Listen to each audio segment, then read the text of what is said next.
আমাকে এতটা অপমান করছো ছোট? ছেলে হয়ে সকলের সামনে তুই আমাকে অপদস্থ করছো। এরপরে কি আর একজন মায়ের বেঁচে থাকার কোনো ইচ্ছে থাকতে পারে? তাহলে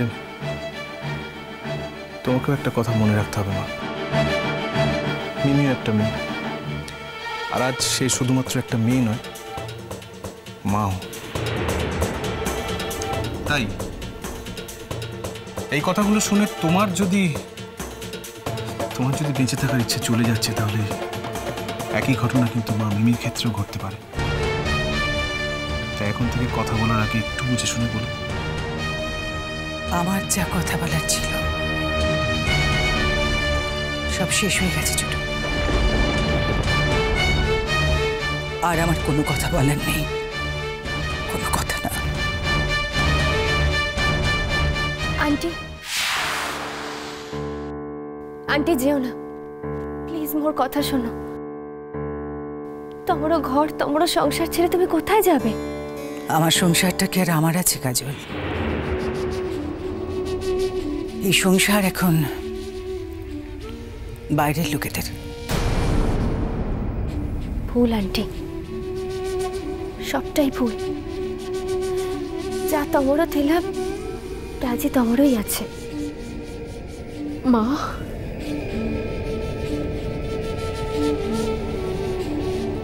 কোথাও যেও না, আমার জন্য নয়, ওর জন্য থেকে যাও। আমি তো না হয় বাইরের লোক, ও তো নয়, ও তো তোমাদের নিজের মানুষ মা। একবার ওর দিকে ভালো করে তাকিয়ে দেখো তো, তুমি কি তোমার ছেলের কোনো চিহ্নই ওর মুখে খুঁজে পাচ্ছ না? একবার একটু ভালো করে তাকিয়ে দেখো।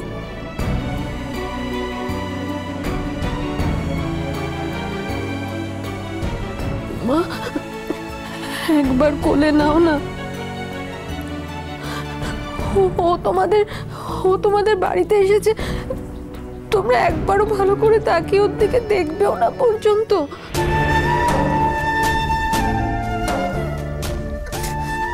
মা, এটুখানি শিশু এত অনাদর, এত অবহেলা কি সহ্য করতে পারে বলো?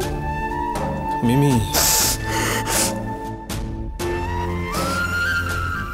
ওকে একটু কোলে নাও, নাও মা।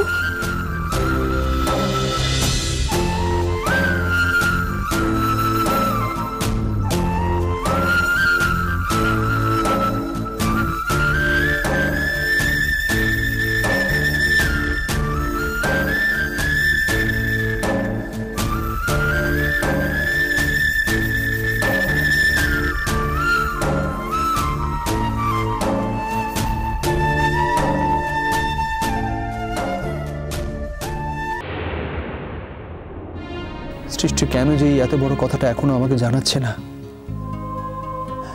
ওর ক্যান্সার হয়েছে আর ও আমাকে না, আজ জানতেই হবে এই কথাটা কেন আমার কাছে গোপন করতে চাইছে, কেন?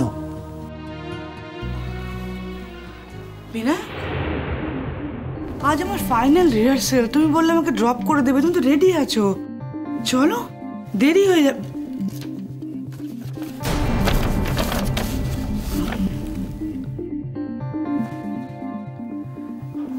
তুমি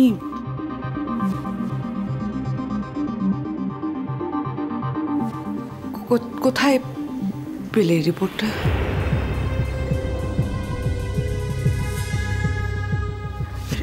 আসলে কি বলো তো, তোমাকে কেন জানাইনি?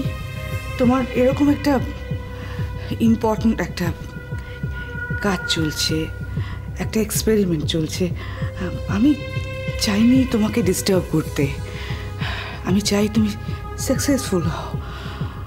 আমার জন্যে ভাবতে গিয়ে সৃষ্টি প্লিজ, আমার স্ত্রী তার শরীরে একটা মারণ অসুখ নিয়ে ঘুরে বেড়াবে, আর আমি নিশ্চিন্তে আমার কাজ করে যাব, এক্সপেরিমেন্ট করব। তুমি এটা ভাবলে কি করে সৃষ্টি? এটা আমাকে না বলাটা একটা শাস্তি দেওয়া, একটা কঠিন শাস্তি। তুমি কি করে পারলে এটা দিতে আমায়? এত বড় একটা কঠিন শাস্তি কি করে পারলে সৃষ্টি? আবার ভাবতে অবাক লাগছে তুমি এখন এর কোনো ট্রিটমেন্ট পর্যন্ত শুরু করলে না।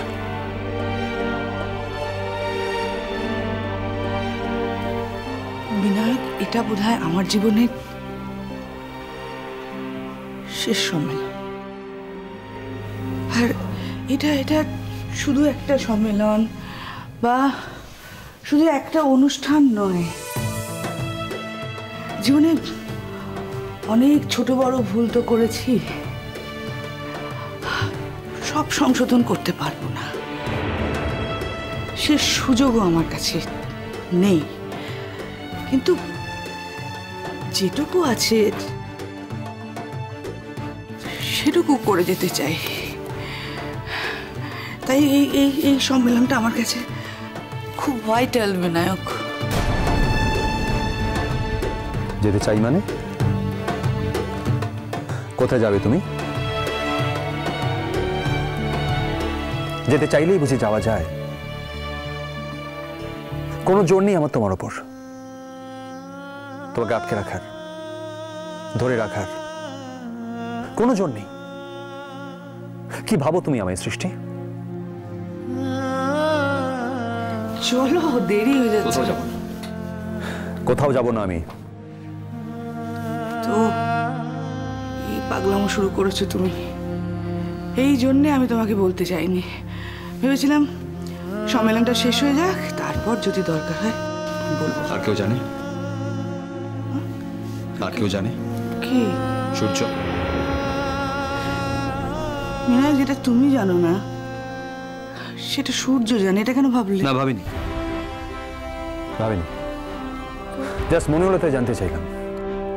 এটা ঠিকই, সূর্য জানলে নিশ্চয়ই এতদিন সূর্য হাত পা গুটিয়ে বসে থাকতো না। ঠিকই তো।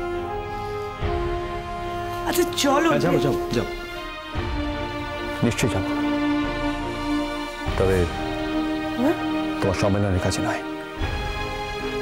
কি বলছো তুমি বিনায়ক? কত লোক আমার জন্য অপেক্ষা করছে। আজ পুরো প্রোগ্রামটা শুরু থেকে শেষ অবধি দেখবো, আর তুমি বলছো আমার দেরি হয়ে গেছে। সৃষ্টি, চল। সৃষ্টি, সৃষ্টি, কি? আমরা এখন ডাক্তারের কাছে যাবো। ও না, প্লিজ পাগলাম করো না। শোনো শোনো শোনো শোনো শোনো, আমার কথা শোনো। বল। যখন আমি জেনে গিয়েছি একবার, তখন আমার কাছে এই মুহূর্তে যেটা সব থেকে গুরুত্বপূর্ণ, সেটাকে বাদ দিয়ে অন্য কোনো বিষয়কে আমি গুরুত্ব দিতে পারবো না। I am sorry. এমনিতেই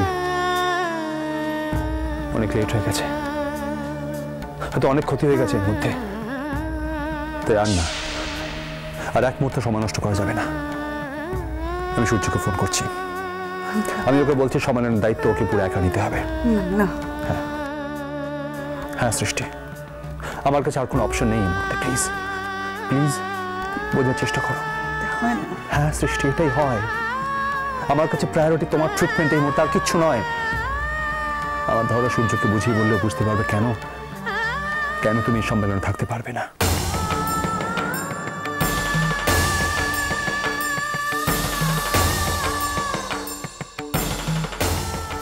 বিনায়ক প্লিজ, আমার ইচ্ছের বিরুদ্ধে জোর করে আমাকে কিছু করিও না প্লিজ।